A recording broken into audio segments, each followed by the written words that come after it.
নমস্কাৰ আপোনালোক সকলোকে স্বাগতম জনাইছো কেএসকে এডুকেয়াৰ চেনেলটোলৈ আজিৰ এই ক্লাছত আমি এডিআৰই আৰু অসম পুলিচৰ কাৰণে গণিতৰ সম্ভাৱ্য প্ৰশ্ন উত্তৰ আমি আলোচনা কৰিম আগৰ বৰ্ষত কেনেকুৱা ধৰণৰ প্ৰশ্ন আহিছে তাৰে ওপৰত ভিত্তি কৰি কেনে আজিৰ এই প্ৰশ্নসমূহ লোৱা হৈছে আজি এই ক্লাছত আমি অকল প্ৰশ্ন বুলি নহয় আমি কি কনসেপ্ট আমি ব্যৱহাৰ কৰিছো সেই সমূহ আমি একেলগে আলোচনা কৰি যাম নমস্কাৰ মোৰ নাম হৈছে কমলেশ্বৰ বৰা আৰু মই আপোনালোকক সকলোকে স্বাগতম জনাইছো কেএসকে এডুকেয়াৰ চেনেলটোলৈ এই ক্লাছৰ পিডিএফ সমূহ আপোনালোকে কেএসকে এডুকেয়াৰ টেলিগ্ৰাম চেনেলত পাই যাব যদি জয়েন হোৱা নাই জয়েন হৈ লৈ লব আৰু যদি আপুনি গণিত ভয় কৰি আছে যদি আপুনি গণিত ভালদৰে নাজানে ভয় লাগি থাকে তেতিয়া হলে আপুনি কি কৰিব এক মাহ সময় লৈ কেনে এটা প্লেলিষ্টৰ ভিডিও সমূহ আপুনি ভালদৰে চাব কোনটো প্লেলিষ্ট চাব মই ডেসক্ৰিপচন বক্সত দি দিছো তাতে 50 টাতকৈ বেছি ক্লাস কৰি থৈ দিয়া আছে মেথছৰ একদম বেসিকৰ পৰা চেপ্টাৰ ওয়াইজ ওকে সেই ভিডিও সমূহ আপুনি চাওক আৰু যেতিয়া চাব আপুনি পেন আৰু পেপাৰ লগত লৈ কেনে চাব এক মাহ সময় আপুনি চাওক তাৰে পিছত আপুনি দেখা পাব এক মাহৰ পিছত আপোনাৰ বহুতখিনি ইমপ্ৰুভমেন্ট আহিছে বহুতে পজিটিভ ফিডব্যাক দিছে সেই ক্লাছসমূহ চাই কেনে যদি আপুনি এতিয়াও চোৱা নাই যদি আপুনি গণিত টান পাই আছে তেতিয়া হলে সেই ক্লাছসমূহ চাওক ধুনিয়াকৈ নোটস বনাই যাও আৰু এক মাহ পিছত নিজকে চাওক আপোনাৰ গণিত বহুতখিনি ইমপ্ৰুভমেন্ট হৈ গৈছে আৰম্ভ কৰিম আজিৰ ক্লাছটো ফাৰ্স্ট কোৱেশ্চনটো আমি হাতত লৈছো চাওক আপোনাৰ ডিভিজিবিলিটিৰ ওপৰত লোৱা হৈছে এই কোৱেশ্চনটো কি দিছে চাওক তলৰ কোনটো 3 ৰে বিভাজ্য নহয় Which of the following is not divisible by 3 দিছে এটা 3 এর বিভাজ্যতাৰ নিয়ম বা কি আছিল হয়নে নহয় 3 এৰ বিভাজ্যতাৰ নিয়ম বা কি আছিল অংককেইটাৰ যোগফল 3 ৰে বিভাজ্য হ'ব লাগে ওকে ডিজিট সাম যিমান কেইটা ডিজিট দিয়া আছে সেই ডিজিট বুৰৰ সাম কি হ'ব লাগে 3 ৰে ডিভিজিবল হ'ব লাগে তেতিয়া সেই পাৰ্টিকুলাৰ নাম্বাৰটো কি হয় 3 ৰে ডিভিজিবল হয় ওকে ফার্স্ট অপশনত যদি আমি চাব যাও তেতিয়া হলে আমি কি পাম 6 9 15 পাম ডিজিট কেইটাৰ সাম কি পাম 15 পাম আৰু 15 টো আপোনাৰ 3 ৰে বিভাজ্য হয় 3 ৰে হৰণ কৰিব পাৰি ওকে তাৰ মানে এইটো আমাৰ উত্তৰ নহয় ওকে কাৰণ আমাক নহয়টোহে বাছি উলিয়াবলৈ দিছে okay so option a cancel option b টো যদি আমি চাব যাও কি পাম আমি যোগ কৰিলে পাম আমি 8 পাম 8 টো 3 ৰে হৰণ না যায় নে যায় যায় নেকি না যায় নহয় গতিকে এইটোই আপোনাৰ কাৰেক্ট आंसर হৈ যাব ওকে কি কৈছো ইয়াৰে কনসেপ্টটো কি হয় যে ডিজিট কেইটা সাম কৰিলে অংক কেইটা যোগ কৰিলে যোগফলটো 3 ৰে বিভাজ্য হ'ব লাগে 3 ৰে বাকি নথকাকে হৰণ যাব লাগে ওকে আৰু 9 ৰ ক্ষেত্ৰটো কিন্তু একে হয় মনত ৰাখিব ৰুলটো 9 ৰ বাবেও সেম হয় ডিজিট কেইটাৰ কি যোগফল ওকে 3 আৰু 9 এই দুটাৰ যেটো ৰুল হয় হেতু একেটাই হয় ওকে 9 ৰ ক্ষেত্ৰত 9 ৰে ডিভিজিবল হ'ব ডিজিট সাম কিটা ওকে ওকে বুজি পাইছে যদি বাকি কিটা অপচন যদি চাব খুজে আপুনি চাব পাৰিব অপচন সি টো হৈ যাব 10 18 হৈ যাব 18 টো 3 ৰে ডিভিজিবল হয়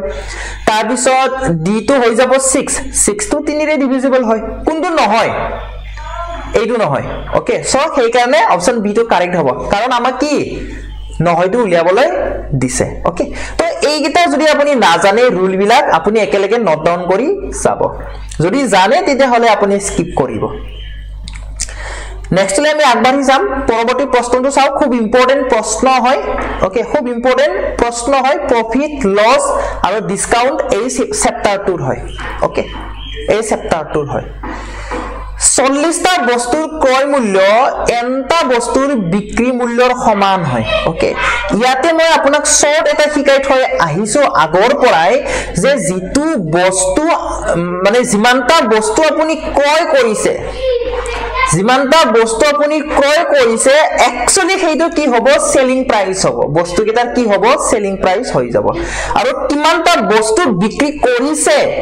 হিটো একচুয়ালি কি হ'ব কষ্ট প্ৰাইস হ'ব এই শৰ্টটো মই আগৰ পৰাই শিকাই থৈ আহিছো ওকে তো ইয়াতে কেইটা বস্তু ক্ৰয় কৰিছে চাওক 40 টা বস্তু ক্ৰয় কৰিছে ওকে তো এই 40 টাটো একচুয়ালি কি হৈ যাব সেলিং প্রাইস হৈ যাব উলটাটো হৈ যায় ওকে আৰু এনটা বস্তু বিক্ৰী কৰিছে যিমানটা বস্তু বিক্ৰী কৰে সেইটো কি হৈ যায় কষ্ট প্রাইস হৈ যায় সো কষ্ট প্রাইস হৈ যাব এন হৈ যাব কি হৈ যাব এন হৈ যাব ওকে যদি লাভ 25% হয় তেন্তে এনৰ মান কিমান হ'ব ওকে লাভ হৈছে লাভ প্রফিট আমি কেনেকে উলিয়াও হিটো কক প্রফিট আমি কেনেকে উলিয়াও প্রফিট আমি সেলিং প্ৰাইসৰ পৰা কষ্ট প্ৰাইস যেতিয়া আপুনি মাইনাস কৰিব তেতিয়া আপুনি প্রফিট পাব ওকে তেতিয়া আপুনি কি পায় আপুনি প্রফিট পায় ওকে সেলিং প্ৰাইসৰ পৰা কষ্ট প্ৰাইস মাইনাস কৰিলে কি পায় প্ৰফিট পায় আৰু প্ৰফিট পাৰ্সেন্টেজ কেনেকে নিৰ্ণয় কৰে percentage of profit কেনেকৈ নিৰ্ণয় কৰে চাও যেটো profit amount হয় সেই profit amount টো আপোনাৰ cost priceৰ হ'ব cost priceৰ ওপৰত হ'ব ওকে cost priceৰ ওপৰত কি থাকিব profit amount টো থাকিব তাৰে লগত যেতিয়া আপুনি 100 মাল্টিপ্লাই কৰিব তেতিয়া আপুনি profit percentage টো পাই যাব আৰু এইখিনি হৈছে আপোনাৰ basic concept okay basic concept হয় এইখিনি ওকে এতিয়া চাও প্রফিট পার্সেন্টেজ কিমান দিয়া আছে 25% দিয়া আছে ওকে তো আমি পার্সেন্ট তো একেলগে আমি ইউজ কৰিম ওকে এই 100 তো আমি চাও এইফালে যেতিয়া আপুনি 100 নিলিখে দেন এইফালে আপুনি ডাইৰেক্টলি পাৰ্সেন্টেজ তো আপুনি ইউজ কৰিব পাৰিব ওকে সো মই ডাইৰেক্টলি পাৰ্সেন্টেজ তো ইউজ কৰিম বাৰু 25% ওকে এইটো হৈছে কি profit percentage কিমান 25% okay profit percentage কেনেকে পায় profit amount মানে কি selling price minus cost price কি বুলি কৈছো profit amount মানে কি selling price minus cost price selling price আছে 40 cost price আছে n আৰু তলত কি বহে তলত বহে cost price কিমান n গতিকে ইয়াতে n এ থাকিব ইয়াতে মই এইফালে 100 মই এইফালে ইউজ নকৰো ওকে ইনটু মই 100 এইফালে ইউজ নকৰো কাৰণ এইফালে মই অলৰেডি পাৰ্সেন্টেজ ইউজ কৰিছো যদি আপুনি এইফালে পাৰ্সেন্টেজ ইউজ নকৰে দেন এইফালে 100 তো লিখিব ওকে তো মই এইফালে 100 তো ইউজ নকৰো মই পাৰ্সেন্ট তো ইউজ কৰিম ওকে কাৰণ ইয়াতে আমি বেলেগ এটা ইয়াতে ইউজ কৰিবলৈ গৈ আছো কোনটো ইউজ কৰিবলৈ গৈ আছো আমি জানো যে 25% তো যেতিয়া আপুনি ফ্র্যাকশনত লিখিব ভগ্নাংশত লিখিব ই হৈ যায় 1/4 কি হৈ যায় 1/4 হৈ যায় ওকে তো হেতু কাৰণে আমি 25% অফ ঠাইত লিখিম 1/4 is equal to কি হৈ যাব 40 minus n divided by n হৈ যাব ওকে n কাটি নিদিব কিন্তু কাৰণ 40 minus n to কি এটা বান্ডেলৰ নিচিনা হৈ আছে এতিয়া ক্ৰস মাল্টিপ্লাই কৰক n ৰ ভ্যালু নিৰ্ণয় কৰক 1 into n হ'ব 4 into 40 minus n okay 4 into 40 160 minus আছে minus দিম 4 into n 4n okay এই minus 4n তো আমি লেফট হ্যান্ড সাইডত লইলে কি হৈ যাব ই প্লাস 4n হৈ যাব অর্থাৎ n plus 4n 5n হ'ব will be equal to 160 okay যিমান পাৰো কনসেপ্ট বিলাককো ইয়াতে এক্সপ্লেইন কৰি গৈ আছে সেইকাৰণে আপুনি হয়তো এটা কুইজতে বহুত টাইম লোৱা যেন আপোনাৰ অনুভৱ হ'ব পাৰে কাৰণ ইয়াতে প্ৰতিটো বস্তু ভাঙি পাতি দেখুৱাই গৈ আছো যাতে গণিত নজনা বিলাকো যাতে বুজি পায় ওকে আৰু প্ৰতিটো স্টেপ বুজিবলৈ চেষ্টা কৰিব তাৰপিছত আপুনি যেতিয়া প্ৰেক্টিস কৰিব আপুনি কিছুমান স্টেপ আপুনি নিজে নিজে এভয়েড কৰিব পাৰিব তো এটা n লাগে 5n ৰ ভ্যালু যদি 160 হয় n ৰ ভ্যালু কিমান হৈ যাব n ৰ ভ্যালু হৈ যাব 160/5 তাৰ মানে কিমান বাৰ যাব তিনিবাৰ যাব প্ৰথমতে 5 3 15 এক ইফালে 10 5 2 গুণ 10 অৰ্থাৎ 32 বাৰ যাব 32 আপোনাৰ অপচন এ টো কাৰেক্ট হৈ যাব option A is the correct answer তো এই গুটেইখিনি বস্তু কৰিব কাৰণে আপুনি এইখিনি বস্তু জানিব লাগিব যে প্ৰফিট কেনেকৈ উলিয়ায় সেলিং প্ৰাইসৰ পৰা কষ্ট প্ৰাইস যেতিয়া আপুনি মাইনাস কৰিব আপুনি প্ৰফিট পাব ওকে বিক্ৰী দামটো বেছি হবাই লাগিব তেতিয়াহে প্ৰফিট হ'ব যদি কষ্ট প্ৰাইস বেছি হৈ যায় কিনি অনা দামটো যদি বেছি হৈ যায় তাৰমানে কি শূন্য লাগি আছে হয়নে আৰু প্ৰফিট পাৰ্সেন্টেজ কেনেকৈ নিৰ্ণয় কৰে প্ৰফিট এমাউন্ট ডিভাইডেড বাই সিপি ইনটু 100 কৰিলে প্ৰফিট পাৰ্সেন্টেজটো আপুনি পাই যায় কিন্তু যেতিয়া আপুনি একচুৱেল সংখ্যাবিলাক বহুৱাবলৈ যাব তেতিয়া আপুনি যদি পাৰ্সেন্টেজ ইউজ নকৰে ওকে যদি নকৰে দেন ইফালে ইনটু 100 টো আপুনি নিলিখিলেও কোনো কথা নাই যেনেকৈ মই ইয়াতে 25% টো মই ডাইৰেক্টলি ইউজ কৰিছো সেইকাৰণে মই ইফালে ইনটু 100 টো লিখা নাই ওকে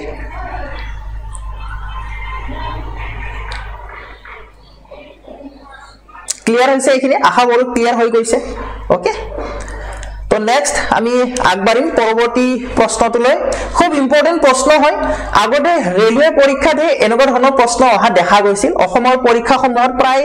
অহা দেখা নগৈছিল বা এপিএসসি সিসেটৰ ক্ষেত্ৰতহে তেনেকুৱা অহা দেখা গৈছিল কিন্তু আজিকালি গ্ৰেড 3 গ্ৰেড 4 ৰ ক্ষেত্ৰতো এনেকুৱা প্ৰশ্ন অহা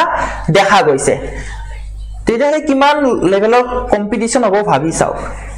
মানে বা কেনেকুৱা লেভেলৰ কম্পিটিশন আপুনি কৰিব লাগিব গতিকে আপুনি ভালদৰে পঢ়িব লাগিব কাৰণ গমে পাই যে কিমান কম্পিটিশন আজিকালিৰ যুগত হয়নে নহয় কিমান কম্পিটিশন দিন ৰাত পঢ়িয়ে থাকে মানুহে আপুনি যদি পঢ়া নাই বেলেগেতো পঢ়ি আছে কোনোবাইতো পঢ়ি আছে যিজনে পঢ়ি আছে সেইজনে চাকৰি ল'ব যদি আপুনি ভাবি আছে এই এডমিট আহক ৰ জুলাই ৰব পৰীক্ষা 2 মাহ পঢ়ি খতম কৰি দিম নিপটাই দিম নহব কাৰণ আপোনাতকৈ বেছি কোনোবাই পঢ়ি আছে বেছিকৈ কোনোবাই প্ৰেক্টিস কৰি আছে তো বেছিকৈ প্ৰেক্টিস কৰা জনে কম সময়তে ভাল এফিচিয়েন্সিৰে আনসাৰ দিব পাৰিব তো যিজনে ভাল এফিচিয়েন্সিৰে আনসাৰ দিব পাৰিব তেওঁৰ কাৰেক্টটো বেছি হ'ব যাৰ কাৰেক্ট বেছি হ'ব কি নম্বৰ বেছি পাব কি চাকৰি পাব হয়নে নহয় তো যিমান পাৰে এতিয়াৰ পৰাই প্ৰেক্টিস কৰি যাওক এডমিট এইবিলাক নৰখিব ওকে এডমিটৰ কথা এইবিলাক কেতিয়া ওলাব এইবিলাক একো মাথাই মাৰিব নালাগে যেহেতু ফৰ্ম ফিলআপ হৈ গল পৰীক্ষাটো কোনবা নহয় কোনবা দিন হ'বই গতিকে পঢ়ি এনে থাকাতকে পঢ়ি থাকক কামত আহিব পিছত হয়নে ওকে তো এনেকুৱা ধৰণৰ প্ৰশ্ন দেখা পালে কেতিয়াও নেৰিব কেতিয়াও ভয় নাখাব এইবিলাক হৈছে সিম্পলিফাই সৰল কৰা প্ৰশ্ন হয় সৰল কৰা প্ৰশ্নটোকে আপোনাক অকণমান পকাই দিছে ওকে এইবিলাক সৰল কৰা প্ৰশ্ন হয় ওকে চাওক কি দিছে যদি এ মানে হৰণ এই সংখ্যাটো যত আপুনি এ দেখা পাইছে তাতে আপুনি হৰণ দিয়ক এৰ ঠাইত হৰণ দিয়ক যত বি দেখা পাইছে তাৰ ঠাইত মাইনাস দিয়ক যত সি দেখা পাইছে তাতে প্লাস দিয়ক যত ডি দেখা পাইছে তাতে পূৰণ দিয়ক ওকে তাৰ পিছত সৰল কৰক এনসাৰ পাই যাব ওকে চাওক কি দিছে প্ৰথমতে 16c c মানে কি c মানে প্লাস 8 তাৰপিছত আছে b মানে মাইনাস ওকে বিৰ পিছত আছে 12 অৰ্থাৎ -12 তাৰপিছত আছে d মানে কি d মানে পূৰণ 2 তাৰপিছত আছে a মানে কি ডিভাইড 24 এতিয়া এইখিনি বস্তু সৰল কৰিব লাগে এতিয়া এইখিনি বস্তু আমি সিম্পলিফাই কৰিব লাগে ওকে তো এটা কথা চাওক যদি মই লিখো 1 ডিভাইডেড বাই 3 এই বস্তুটো মই এনেকেওটো লিখিব পাৰো 1/3 1 হৰণ 3 মই এই বস্তুটো এনেকেওটো লিখিব পাৰো ভগ্নাংশ আহৰিত 1/3 বুলি লিখিব পাৰো নে নোৱাৰো পাৰো ওকে তাৰ মানে হৈছে 2 হৰণ 24 যে আছে তাৰ মানে মই ইয়াতে এনেকেওটো লিখিব পাৰো 2/24 কাৰণ 2 হৰণ 24 আছে তাৰ মানে মই লিখিব পাৰো 2/24 পাৰো নে নোৱাৰো পাৰো তো সেই বস্তুটো মই ইয়াতে লিখি দিলো ওকে এই বস্তুটো মই ইয়াতে লিখি দিলো ওকে ক্লিয়াৰ হৈছে এতিয়া কাটাকাটি কৰক পূৰণ কৰক যোগ বিয়োগ কৰক হৈ গল বাস এনসাৰ আমি পাই যাম ওকে সো 2 এৰে কাটো 2 1 গুণ 2 আৰু 2 12 গুণ 24 ইয়াতে যেহেতু পূৰণ আছে হৰণৰ কামটো হৈ গল বাৰু পূৰণ আছে এইটো 12 কাট খাই যাব কাট খাই গলে কি থাকিব 1 থাকিব হয়নে তো কি হ'ব এতিয়া চাও 18 যোগ 8 বিয়োগ 1 হ'ব কাৰণ বাকিখিনি কাটাকাটি কৰি কেনে 1 থাকি গল ওকে সো কি হ'ব 16 8 24 পৰা 1 গলে হ'ব 23 অপশন এ টো কাৰেক্ট হৈ যাব অপশন এ টো হৈছে শুদ্ধ উত্তৰ বুজি পাইছে ইজি হয় আৰু যদি আপুনি যোৱাবাৰৰ এডিআৰিৰ পেপাৰ যদি খুলি চাই আপুনি এনেকুৱা ধৰণৰ প্ৰশ্ন আপুনি পাই যাব এনেকুৱা ধৰণৰ প্ৰশ্ন আপুনি পাব আৰু মনত ৰাখিব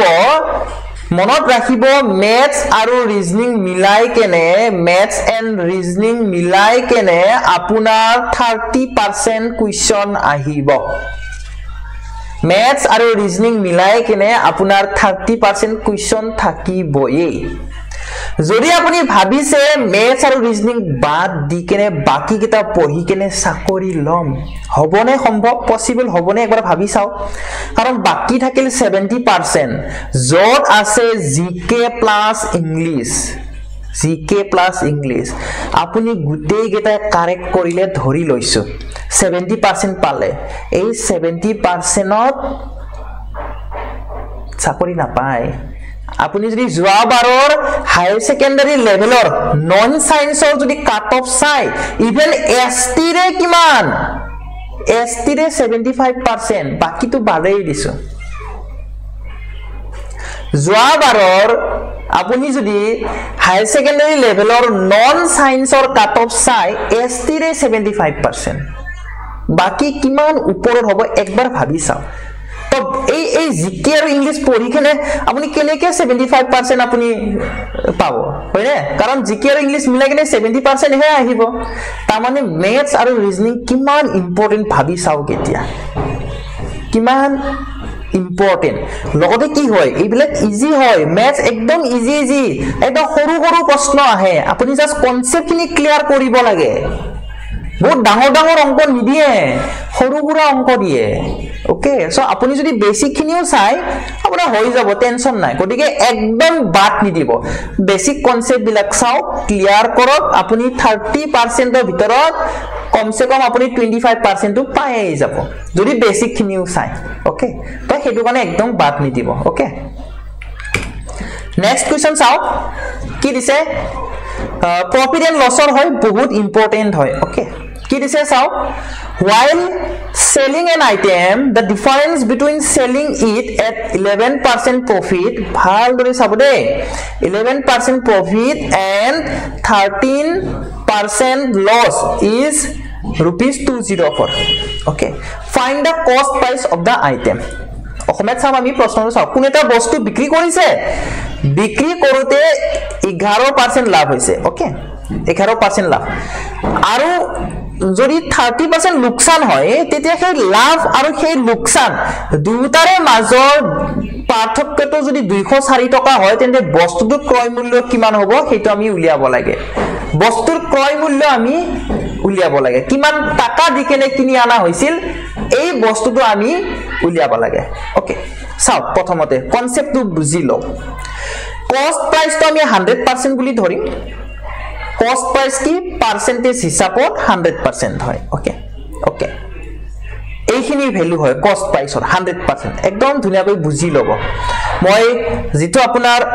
নাম্বাৰ লাইন হয় সেই নাম্বাৰ লাইন বুজাবলৈ মই চেষ্টা কৰিম নাম্বাৰ লাইন আমাৰ মাজত কি থাকে 0 থাকে ওকে তো মই ইয়াতে মই সিপি বুলি ধৰিম সিপি টো মাজত আছে আৰু এইটো হৈছে 100% ওকে যেতিয়া প্ৰফিট হ'ব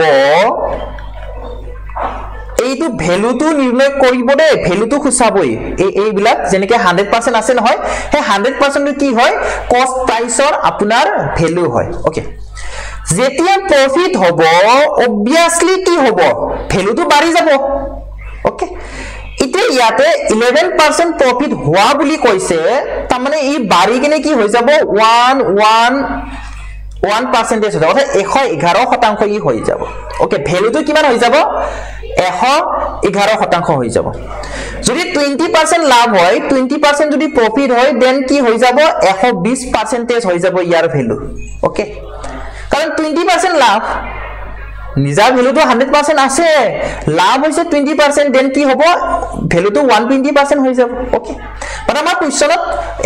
11% কথা কৈছে মইতো एग्जांपल হিচাপে কৈছো বাৰু ওকে আমাৰ কোৱেশ্চনত কৈছে যে 11% লাভ হৈছে তাৰ মানে সেইটো আপোনাৰ কষ্ট প্ৰাইসৰ লগত প্লাস হ'ব তেতিয়া আমি পাম 111 111% আৰু এইটো হ'ব আপোনাৰ ভ্যালু হৈ যাব ওকে মনত ৰাখিব যেতিয়া লোকসান হয় তাৰ মানে আমি আপুনি গুটেইখিনি ৰিকভাৰ নাপালে তাৰে কিবা এটা ৰিকভাৰ পাইছে ওকে ইয়াতে যদি আপোনাৰ লস হৈছে 20% সেইখিনি আপুনি ঘুৰাই পোৱা নাই ৰিটাৰ্ণ কিমান পাইছে 80% অৰ্থাৎ ভ্যালু হৈ গৈছে 80% মই एग्जांपल দিছো ওকে মাইনাস হৈ যায় 1 ৰ পৰা কষ্ট প্ৰাইসৰ পৰা মাইনাস হৈ যায় কাৰণ লোকসান কেতিয়া হয় কিবা এটা ঘাটা খালেহে লোকসান হয় সেইখিনি ৰিটাৰ্ণ নাপালেহে লোকসান হয় ওকে আমাৰ প্ৰশ্নটো যেহেতু 13% লোকসান বুলি কৈছে দেন ই কিমান হৈ যাব 87% হৈ যাব ওকে মাইনাস কৰিব লাগিব 1 ৰ পৰা কিমান পাম আমি পাম 87% 87% টো কি হৈ যাব ভ্যালু হৈ যাব ওকে আমাক প্ৰশ্নত কি দিছিলে চাওক যে 11% লাভত বিক্ৰী কৰি যিমান টাকা পাব 13% লোকসানত বিক্ৰী কৰি যিমান টাকা পাব তাৰে মাজৰ ডিফাৰেন্সটো 204 টকা হয় ওকে তো আমাৰ ক্ষেত্ৰত কি হৈ গল চাওক 111% মাইনাস 87% হৈ যাব কাৰণ লস হোৱাৰ ক্ষেত্ৰত ভ্যালু হৈ আছিল 87% লাভ হোৱাৰ ক্ষেত্ৰত 111 সো এই দুটাৰ মাজৰ ডিফাৰেন্সটো লব দিছে প্ৰশ্নতে কৈ দিছে ওকে পাৰ্থক্য বুলি সেইকাৰণে আমি পাৰ্থক্যটো লম অথবা মাইনাস কৰিম ওকে তেতিয়া কিমান পায় 204 টকা পায় ওকে তো এইখিনি মই মুছি দিছো বাৰু এইখিনি জাস্ট আপোনাৰ কি গ্ৰাফিক্যাল ৰিপ্ৰেজেন্টেশন বুলি আপুনি ভাবি লব পাৰে বুজি পাবা কাৰণে ওকে তো আসল আমাৰ কি সলিউশনটো ইয়াৰ পৰা আহে তো এতিয়া আমি মাইনাস কৰিম 111 পৰা 87% আপুনি মাইনাস কৰক তেতিয়া পাম আমি 24% মানে কিমান 204 24% মানে কিমান 204 আমাক লাগে কি ক্ৰয় মূল্য লাগে ক্ৰয় মূল্য মানে কি 100% তাৰ মানে আমি 100% ৰ ভ্যালু উলিয়াম ওকে তো কিমান হ'ব 204 ডিভাইডেড বাই 24 ইনটু 100 কৰিলে আপুনি আনসাৰটো পাই যাব ওকে এক্সেল সলিউশন এইখিনি হয় তো কাটাকাটি কৰক কি হেৰে কাটো 4 ৰে কাটো 6 4 গুণ 24 আৰু 25 4 গুণ 100 ওকে 6 ৰে 204 কাটিম কিমান বাৰ যাব 6 3 18 2 ফালে গল 24 6 4 24 অৰ্থাৎ 34 টাইমছ যাব কি থাকিলে 34 ইনটু 25 পূৰণ কৰক आंसर আমি পাই যাম 25 4 গুণ 100 শূন্য এটা বহাই থৈ দিলো 10 থাকিলে 25 3 গুণ 75 অৰ্থাৎ কিমান হৈ যাব 85 মানে 850 is the correct answer 850 option A to apnar correct answer hoi jaba profit loss aru discount bahut important eta topic hoy okay bahut important eta topic hoy aru iyar pora proshno ahiye thake apuni je kono porikha sao okol ADR buli nohoy ba okol Assam police buli nohoy apuni railway sao apuni SSC r sao प्रश्न আপুনি দেখাই পাব profit loss and discounter very important হয় মনত ৰাখিব আগবাৰে আমি পৰৱৰ্তী প্ৰশ্নটো লৈ LCM ৰ হয় ওকে LCM ৰ কোৱেশ্চন হয় ওকে 6 9 আৰু x ৰ লসাগু যদি 72 হলে x ৰ মান কিমান হ'ব হেতু ফুৰিছে ওকে 6 9 আৰু x এই তিনিটাৰ এলচিএম 72 বুলি কৈছে আৰু আমি উলিয়াব কি লাগে x ৰ ভ্যালু উলিয়াব লাগে ওকে সো চাও এটা ইয়াতে এটা কনসেপ্ট চাও x y z এই তিনিটাৰ এলচিএম যদি z হয় LCM যদি z হয় তা মানে লাৰ্জেস্ট নাম্বাৰ কি হ'ব z হ'ব এই তিনিটাৰ ভিতৰত আৰু কি হ'ব divisible by কি হ'ব x হ'ব divisible by y হ'ব ওকে মনত ৰাখিব এটো আৰু অলসো z এ হ'ব ওকে divisible by x হ'ব divisible by y হ'ব divisible by z হৈ যাব ওকে বুজি পাইছে ধৰিব পাৰিছে ওকে লাৰ্জেস্ট নাম্বাৰ কি বুলি কৈছে x y z ৰ যদি LCM z হয় then the largest number is z okay এতিয়া এই কনসেপ্টটো ইয়াতে আমি ব্যৱহাৰ কৰিম 6 9x LCM 72 ওকে LCM 72 তো ইয়াতে x ৰ ভ্যালু 72 হ'ব পাৰে এটা probability আছে কিন্তু আমাৰ অপচনত যেটো 72 নাই সো আমি কনফাৰ্ম হৈ গেলু যে x ৰ ভ্যালু 72 নহয় বুজি পাইছে নে যেতিয়া অপচনটো নাথাকিলে হয় তেতিয়া আমি এইটো এনেকে ক'ব পাৰো যে এটা probability আছে যে এটা সম্ভাৱনা আছে যে x ৰ ভ্যালু 72 হ'ব পাৰে ওকে কিন্তু যেহেতু অপচনত নাই তামানে আমি কনফাৰ্ম হৈ গেইছো যে x ৰ ভ্যালু 72 নহয় তামানে কি 72 ৰ সৰুৱে হ'ব অপচনত চাৰিটা সৰু দিয়া আছে সেইটো কথা আমি বুজি পাইছো ওকে 6 9 আৰু x যদি 36 লোৱা যায় দেন এই গিটাৰ LCM 72 পামনে কনফাৰ্ম কৰিলে হল ওকে চাও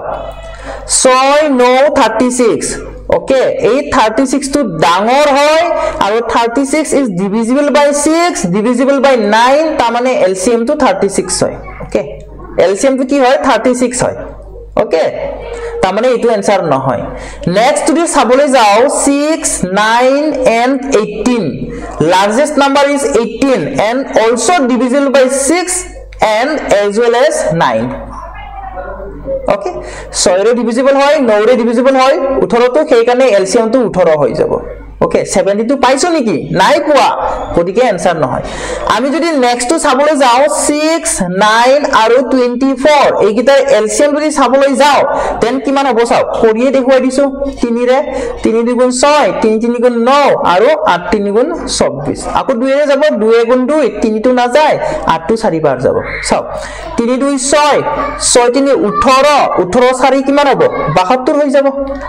72 হৈ যাব পাইছনে 72 এলসিএম এনেকে আপুনি কৰি চাব পাৰে ওকে তো option c is the correct answer option c is the correct answer okay next যদি আপুনি চাই কি পাব চাও 6 9 and 9 3 ৰে কাটো 3 2 গুণ 6 তাৰ পিছত 3 3 গুণ 9 3 3 গুণ 9 আৰু একবাৰ যাবনে 3 ৰে যাব 2 তো না যায় ইফালে 1 1 যাব এটা কৰি চাও কিমান হ'ব 3 3 9 9 গুণ 18 হে হ'ব 72 পাইছনে নাই পোৱা গতিকে এইটো आंसर নহয় ওকে বুজি পাইছে ক্লিয়াৰ হৈছে আপুনি এনেকৈ এটা এটা কৰি চাব পাৰে ওকে আমি আগবাৰিম পৰৱৰ্তী প্ৰশ্নটোলৈ ইয়াতে অপশন সি তো হৈছে কাৰেক্ট आंसर ওকে বিভিন্ন মেথড আছে কৰি চাৱাৰ অকল যে এটাই মেথড কিটো নহয় বেলেগ মেথড আছে আৰু আপুনি যেতিয়া কৰি থাকিব তেতিয়া সেই মেথডসমূহ আপোনাৰ আইডিয়াত আহি যাব মাত্ৰ কৰিব লাগে কৰি চাব লাগে অকল চাব নালাগে ভিডিঅসমূহ আপুনি জাৰে ক্লাস নাচাওক কিয় অকল চাই থাকিব নালাগে আপুনি কৰি যাও কৰি গলেহে ব্ৰেইনে কাম কৰে চাই থাকিলে ব্ৰেইনে কাম নকৰে তো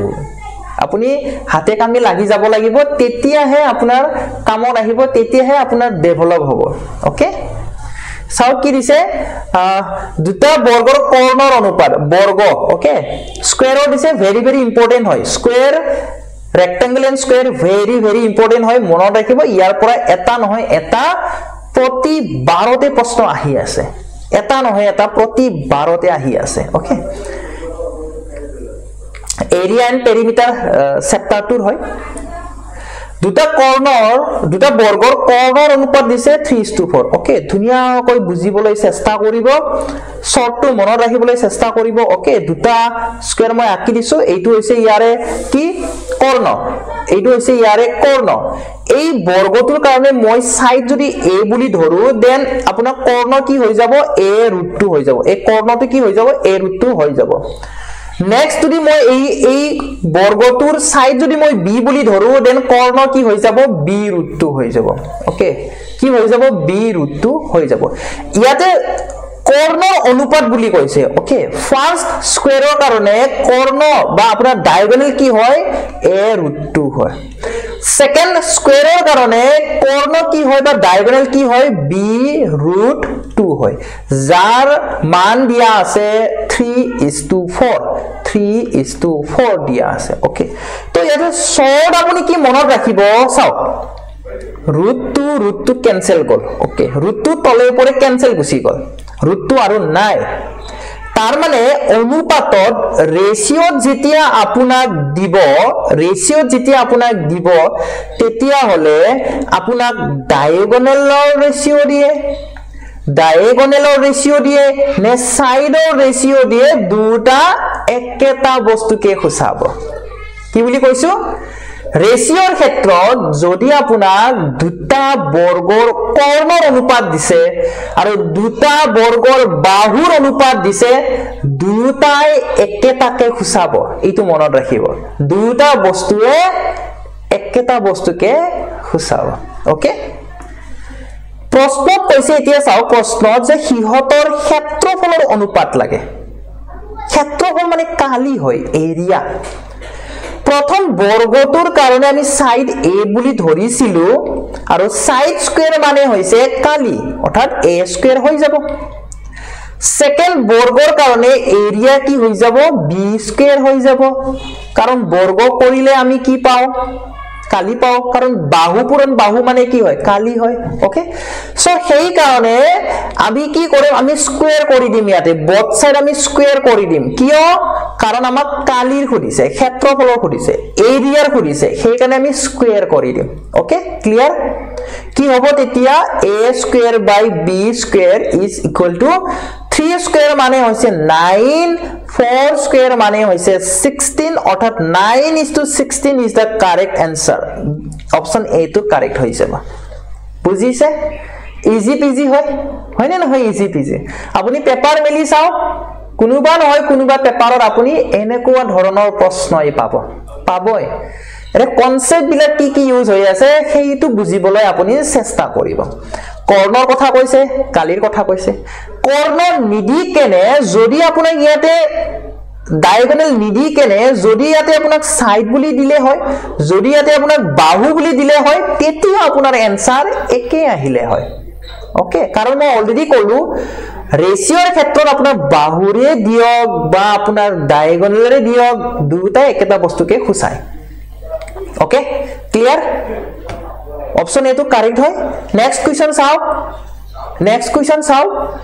ৰেশিও এণ্ড প্ৰপৰচনেৰে হয় এই কোয়েশ্চনটো কব গলে আমি কি উলিয়াব লাগে আমি x ৰ ভ্যালু উলিয়াব লাগে ওকে কি উলিয়াব লাগে x ৰ ভ্যালু উলিয়াব লাগে ওকে তো কি কৰিম আমি ক্ৰস মাল্টিপ্লিকেশন কৰি দিম ওকে ক্ৰস মাল্টিপ্লিকেশন কৰিলে কি হৈ যাব x * x x² হৈ যাব আৰু √48 into √27 হৈ যাব ওকে তো x² is equal to আমি 48 টো কি লিখিব পাৰো সব √48 আমি লিখিব পাৰো 16 into 3 আমি লিখিব পাৰো 16 3 * 48 পাৰো নে নোৱাৰো পাৰো ৰে yes পাৰো বঢ়িয়া 16 into 3 16 3 * 48 16 ৰ বৰ্গমূল কি হয় 4 হ'ব 16 ৰ বৰ্গমূল কি হয় 4 হ'ব 3 টো বৰ্গমূল ডাইৰেক্টলি উলিয়াব নোৱাৰো তো মই √3 হিচাপে ৰাখি দিম ওকে তাৰ মানে মই √48 ৰ ঠাইত কি লিখিব পাৰো 4√3 মই লিখিব পাৰো নে নোৱাৰো পাৰো মই 4√3 লিখিব পাৰো into root over 27 root over 27 মানে কি হয় চাও root over 27 মানে হৈছে 9 into 3 3 9 27 9 ৰ বৰ্গমূল কিমান 3 হয় আৰু ইফালে root 3 থাকি যাব অৰ্থাৎ মই root over 27 ৰ ঠাইত মই লিখিব পাৰিম 3 root 3 মই লিখিব পাৰিম নে নাই নিশ্চয় পাৰিম হয়নে চাও কেতিয়া root 3 আৰু এই root 3 মিলি কেনে কি হৈ যাব 3 হৈ যাব মিলি কেনে কি হৈ যাব 3 হৈ যাব মিলি কেনে কি হৈ যাব 3 হৈ যাব okay so x square will be equal to কি হ'ব 4 into root 3 আৰু root 3 মিলি কেনে 3 হ'ল আৰু এটা 3 আছে মই বহুৱাই দিম ওকে x square ৰ ভ্যালু হে পাই আছো আমি ইয়াতে ওকে x square ৰ ভ্যালু হে পাই আছো কিন্তু আমাক লাগে x ৰ ভ্যালু সো x যেতিয়া আপুনি উলিয়াব x square ৰ ভ্যালু হে পাই আছো লাগে কিন্তু x square টো না লাগে তাৰ মানে আমি কি উলিয়াব লাগিব আমি বৰ্গমূল লব লাগিব আমি কি লব লাগিব বৰ্গমূল লব লাগিব এটা সাইডে স্কয়াৰ আছিল ওকে যেতিয়া স্কয়াৰ টো নোহোৱা কৰিব তাৰ মানে বেলেগ এটা সাইডত ৰুট হৈ যাব ওকে স্কয়াৰ ৰুট আহি যাব ওকে 4 ৰ স্কয়াৰ ৰুট 2 হ'ব into 18 আৰু 3 9 9 ৰ স্কয়াৰ ৰুট 3 হয় okay so ultimately answer is 6 option A is the correct answer option A is the correct answer আশা কৰো বুজি পাই আছে আপোনালোকে সকলোৱে যদি বুজি পাই আছে তেতিয়া হলে ক্লাসটো লাইক কৰিব আৰু বন্ধু বান্ধৱীক শেয়াৰ কৰিবলৈ একেবাৰে নাপাহৰিব next question চাও very important question হয় কি দিছে a tank can be filled by 8 pipes in 160 minutes how long would it take to fill the same tank by 20 pipes এটা ট্যাঙ্কি আছে সেই ট্যাঙ্কিটো পানীৰে পূৰ্ণ কৰিবা কাৰণে আডাল যদি পাইপ লগাই দিও পানীৰে ফিল আপ কৰিবা কাৰণে যদি আডাল পাইপ লগাই দিও তেতিয়া 160 মিনিট টাইম লয় 160 মিনিট সময় লয় এটা মই যদি আডাল পাইপৰ ঠাইত 20 ডাল পাইপ লগাই দিও তেতিয়া সময় কিমান লাগিব বেছি লাগিব নে কম লাগিব পাইপ বেসিকে লগাইছো তাৰ মানে অবিয়াস কথা যে সময়টো কম লাগিব আডাল পাইপেৰে আপুনি ট্যাঙ্কিটো পানীৰে ফিল আপ কৰি আছিল তেতিয়া 160 মিনিট সময় লৈছিল যদি তাতে মই আডাল পাইপ ইউজ নকৰি কেনে আডাল পাইপ ফুলি নিদি কেনে এডাল পাইপ লগাই দিও সময় বেছি লবনে নাই সময় বেছি লব হয়নে এই কোৱেশ্চনটো যদি আপুনি এতিয়াও ইমাজিন কৰিব পাৰা নাই দেন এনেকে ভাবক আপুনি পেক ৰুব লাগে আপুনি ভুই ৰুব লাগে পথাৰত ওকে পথাৰত ভুই ৰুব লাগে ইয়াতে ৰুৱনি আছে 10 জন এই ৰুৱনি 10 জনে 1 বিঘাখিনি 2 ঘন্টা ৰুই শেষ কৰি দিবা পাৰে তাতে 10 জন ৰুৱনি ইউজ নকৰি কেনে মই অকল আপোনাক মই লগাই দিছো ইয়াতে অকল আপুনি ইয়াতে একলাই কি কৰিব লাগে ভুই ৰুবা লাগে পেক ৰুবা লাগে ওকে একলাই ৰুবা লাগে পাৰবনে আপুনি একলাই 2 ঘন্টা অবিয়াস কথা নোৱাৰে ওকে তাৰ মানে কি কাম কৰা মানুহ যদি কমি যায় অবিয়াস কথা সময়টো বেছি লব ওকে আৰু যদি কাম কৰা মানুহ বেছি হৈ যায় কি সময়টো কম লব ওকে মনত ৰাখিব এইটো কনসেপ্ট মনত ৰাখিব কাৰণ এই কনসেপ্টৰ পৰা প্ৰশ্ন খুদি থাকে সো ইয়াতে চাওক যেতিয়া আডাল পাইপ আছিল আডাল পাইপে কিমান সময় লৈছে 160 মিনিট সময় লৈছে যদি মই ইয়াতে এডাল পাইপ লগাই দিও তেতিয়া সময় কিমান লব বেছি লব 160 into 8 মিনিট সময় লৈ লব ওকে এইটো মনত ৰাখিব ওকে কেইডালে ফিল আপ কৰিব লাগে 20 ডালে অৰ্থাৎ 20 ডালৰ আমি উলিয়াব লাগে আমি ইউনিটাৰী মেথড ইয়াতে ইউজ কৰিছো ওকে ইউনিটাৰী মেথডৰে বেছি ইজি হৈ যায় ওকে ইউনিটাৰী মেথডৰে বেছি ইজি হৈ যায় ওকে বাৰি গল তাৰ মানে সময়টো কম হ'ব মানে ডিভাইড হ'ব 160 into 8 divided by 20 okay so 20 ৰে 160 কাটিব পাৰিম 8 বাৰ যাব ওকে থাকিলে কি 8 পূৰণ 8 আদাত গুণ 64 64 মিনিট সময় লাগিব ওকে 64 মিনিট সি টো আপোনাৰ কাৰেক্ট হৈ যাব বুজি পাইছে তো ভেৰি ভেৰি ইম্পৰ্টেন্ট হয় এইবিলাক প্ৰশ্ন বা এই অকল প্ৰশ্ন বুলি নহয় এইবিলাক কনসেপ্ট very very important হয় যোৱাবাৰ না তাৰে আগৰবাৰ আসাম পুলিচতো এনেকুৱা ধৰণৰ এই ইউনিটাৰী মেথড অৰ্থাৎ একজনে কৰিলে কিমান হ'ব কিমান টাইম লাগিব এনেকুৱা ধৰণৰ প্ৰশ্ন অলৰেডি আহিছে গতিকে এই কনসেপ্টসমূহ আপুনি ভালদৰে শিকিব লাগিব ওকে সি টো কাৰেক্ট হ'ব ইয়াতে নেক্সট আৰু কোৱেশ্চন নাই আজিৰ সেশনত যদি ভাল লাগিলে যদি কিবা এটা শিকিব পালে বুলি ভাবিলে তেতিয়া হলে আপোনালোকে সেশনটো লাইক কৰিব কমেন্ট কৰি জনাব কেনেকুৱা লাগিলে আৰু বন্ধু বান্ধৱীক শেয়াৰ কৰি দিব ক্লাছৰ পিডিএফ মই কেএসকে এডুকেট টেলিগ্ৰাম চেনেলত আপলোড কৰি দিও যদি জয়েন হোৱা নাই জয়েন হৈ লৈ লব আপুনি টেলিগ্ৰামত গৈ কিনে সাৰ্চ কৰিব কেএসকে এডুকেট বুলি প্ৰথমতে পাব আপুনি তাতে জয়েন হৈ লৈ লব ওকে নহলে কি কৰিব পাৰে লিংকত থৈ আপুনি খুমাব পাৰে আপুনি জয়েন হ'ব পাৰে ডেসক্ৰিপচন বক্সত দিয়া আছে ওকে তো ইমানখিনি আছিল আজি সেশনটো শেষলৈ চোৱাৰ বাবে ধন্যবাদ